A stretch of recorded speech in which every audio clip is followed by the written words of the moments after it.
फातिमा फातिमा बोलिए। मैं क्या करूं? तुमने मुझसे झूठी शादी की बॉलीवुड में स्टार बनने के लिए। या अल्लाह मेरे साथ न्याय हो। ये एक औरत की जिंदगी बर्बाद कर दी इसने। मेरी जिंदगी बर्बाद कर दी अल्लाह। या खुदा मैं आपके पास आई हूँ फरियाद लेकर।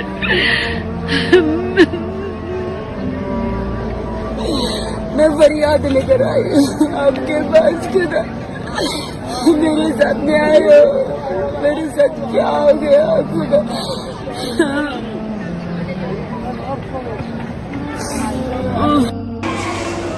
भाभी वो यहाँ पे उम्रा करने आई हूँ और मक्के में सब लोग मुझे बहुत प्यार मिल रहा है। यहाँ पे जो इतने जख्म लोग दे रहे हैं ना, वो पूरा बिल्कुल जख्म नजर नहीं आ रहे, सिर्फ और सिर्फ प्यार प्यार प्यार। आई लव यू भाभी। अल्लाहु अकबर, अल्लाहु अकबर, अल्लाहु अकबर, अल्लाहु अकबर, अल्लाहु अकबर, अल्लाहु अकबर, अल्लाहु अकबर। आदिल, तुमने मुझे मुस्लिम बनाया, तुमसे निकाह किया आदिल। तुम सच बोलो, खुदा देख रहा है। अस्सलाम वालेकुम। मेरे लिए दुआ करना, मुझे दुआ की सख्त जरूरत है। नमाज पढ़ना। राखी सावंत जब से उम्रा करने के लिए गई है तब से वो बहुत ही ज़्यादा चर्चे में है।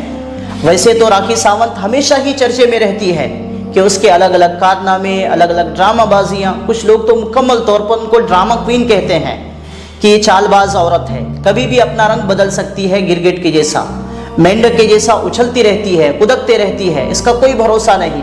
कुछ लोग तो ये भी कहते हैं कि देखना कि उम्रा करके आएगी, उसके बाद अपना बुरखा निकाल कर कहाँ फेंकेगी, उसको खुद पता नहीं चलेगा कि मेरा बुरखा कहाँ है। और ख़ास तौर पर राखी सावंत जिस फील्ड में काम करती है, उस फील्ड में रहने वाले राखी सावंत के ऊपर अलग अलग इल्ज़ामात लगा रहे हैं, जिनको जानने के बाद, जिनको सुनने के बाद लोग उनके ऊपर और भी ज़्यादा शक करने लगे कि वाक़ईतन राखी सावंत ऐसी ही है, ड्रामाबाजी उनकी फितरत में है, यानी ये ड्रामा क्वीन है, कुछ भी कर सकती है, एक पल में अपना रंग बदल सकती है, अलग ही लेवल की औरत है। लेकिन वो जब से उम्रा करने गई है, लोग उसके बारे में एक कहावत मशहूर कर रहे हैं कि 100 चूहे खा के बिल्ली चली हज को। तो बहरहाल किसी के बारे में भी ऐसा राय कायम करने से पहले हमें एक हदीस ज़रूर मालूम होना चाहिए। यह हदीस बहुत ही ज़्यादा मशहूर है, हज़रत उसामा बिन ज़ैद रज़ी अल्लाह तआला अन्हु की।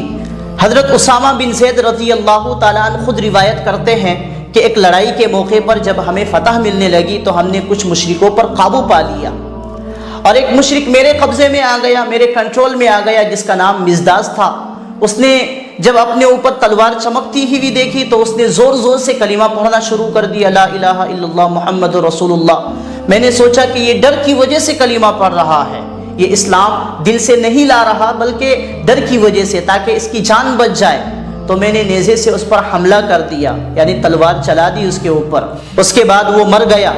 और इस वाक़ये की खबर जब अल्लाह के नबी सल्लल्लाहु अलैहि वसल्लम तक पहुँची, अल्लाह के नबी सल्लल्लाहु अलैहि वसल्लम ने जब सुना तो मुझे बुलाया और कहने लगा कि तुमने ऐसे शख्स को मार दिया। तो हज़रत उसामा बिन ज़ैद रज़ी अल्लाह तआला अन्हु कहने लगे कि अल्लाह के नबी सल्लल्लाहु अलैहि वसल्लम, जब मैंने तलवार ऊपर उठाई ताकि उसको मारूं, तो उसने ज़ोर ज़ोर से जब कलीमा पढ़ना शुरू किया, मैंने सोचा कि ये डर की वजह से पढ़ रहा है, ये दिल से ईमान कबूल नहीं कर रहा है। तब जाकर अल्लाह के नबी सल्लल्लाहु अलैहि वसल्लम ने फरमाया, क्या तुमने उसका दिल चीर कर देख लिया था कि वाक़ईतन वो डर की वजह से पढ़ रहा था, क्या वाक़ईतन वो इस्लाम में दाखिल होना चाहता था? तो इससे पता चलता है कि दिलों का हाल सिर्फ अल्लाह तबारक व तआला को पता है, अल्लाह के अलावा दिलों का हाल किसी को नहीं पता। अगर फिर भी लगता है कि यह औरत ऐसी ही है, ड्रामाबाज है, ड्रामा क्वीन है, मतलब कुछ भी नाटक कर सकती है, मेंढक के जैसा उछल कूद करना इसकी फितरत है, या फिर गिरगिट के जैसा रंग बदलना इसकी फितरत है, तो हम एज ए मुस्लिम हम उनके हक़ में दुआ करें। हमारी जिम्मेदारी है कि अल्लाह ताला उनको हिदायत अता फरमाए।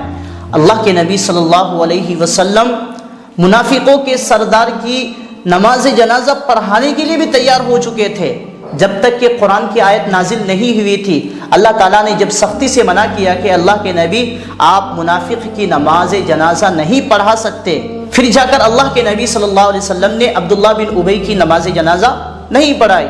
عبداللہ بن ابی منافقوں کا سردار تھا، یعنی وہ تمام منافقوں کو کنٹرول کرنے والا تھا، یعنی اوپر سے تو کہے کہ ہم مسلمان ہیں لیکن دل میں ایمان نہیں، ایمان سے خالی، وہ ایسا شخص تھا۔ لیکن اس کی نماز جنازہ پڑھانے کے لیے بھی اللہ کے نبی صلی اللہ علیہ وسلم تیار تھے۔ حالانکہ اگر اس چیز کو ذہن میں رکھا جائے کہ سب سے زیادہ اسلام کو جو نقصان پہنچا ہے وہ منافقوں کی وجہ سے، تو اس میں کوئی شک نہیں ہے، منافقوں کی وجہ سے سب سے زیادہ اسلام کو نقصان پہنچتا ہے اور پہنچا بھی ہے، اس بات سے انکار نہیں کی جا سکتی۔